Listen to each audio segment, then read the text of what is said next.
Madam Safia చాలా రోజుల నుండి వీడియోస్ చేయడం లేదు కదా, ఎందుకంటే వీడియోస్ చేస్తే అస్సలు వ్యూస్ రావడం లేదు, అందుకే రీల్స్ చేస్తున్నాను. ఈరోజు ఒక కొత్త వీడియో చేయాలనిపించింది, అది మీకోసం. ఈ వీడియోలో ఒక చిన్న కథ ఉంటుంది. ఆ కథ ఏంటి అంటే, నేనే బలవంతుణ్ణి, నన్ను ఎవ్వరు ఏం చేయలేరు, నన్ను చూసి అందరు భయపడతారు, భయపడాల్సిందే అని అనుకునే వారికి ఈ చిన్న కథ మీకోసం. అందరూ వీడియోని పూర్తిగా చూడండి, లైక్ చేయండి, కామెంట్ చేయండి, షేర్ కూడా చేయండి. సబ్స్క్రైబ్ చేసుకునే వారు ఉంటే సబ్స్క్రైబ్ కూడా చేసుకోండి. కథ మొదలెడదామా మరి? అనగనగా ఒక ఊరిలో చాలా అంటే చాలా పెద్ద మర్రి చెట్టు ఉన్నది. ఆ మర్రి చెట్టు నేను చాలా బలమైన దానిని అని చాలా పొగరు ఉండేది.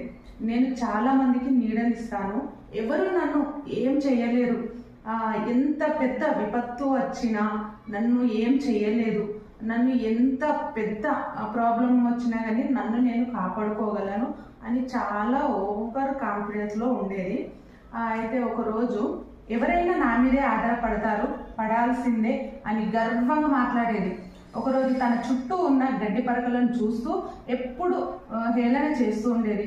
ఉఫు అని ఊదితే పోతారు, మీది ఓ బ్రతికేనా అని అంటుండేది గర్వంతో, పొగరుతో. అయితే ఒక రోజు ఏం జరిగిందంటే, పెద్ద తుఫాను వచ్చింది, బలమైన ఈదురుగాలులు వీస్తున్నాయి. దీంతో ఆ పెద్ద మర్రి చెట్టు గాలికి వేళ్లతో పాటు కుప్ప కూలిపోయింది.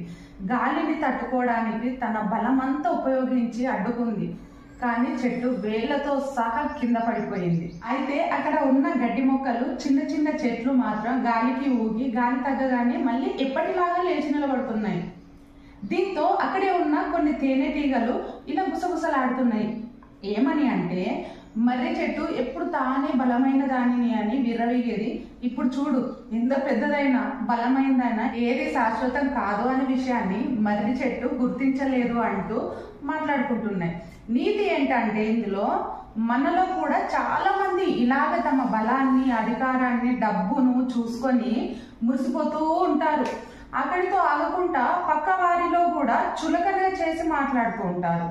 నిజానికి మన పేరు, డబ్బు, కీర్తి ఇలా ఏది శాశ్వతం కాదని తెలుసుకున్న రోజు మనిషి సంతోషంగా ఉంటాడు అనే గొప్ప సందేశం ఈ కథలో ఉంది. ఈ కథ మీకు నచ్చినట్టయితే సబ్స్క్రైబ్ చేసుకోండి, లైక్ చేయండి, కామెంట్ చేయండి, షేర్ చేయండి. Thank you so much.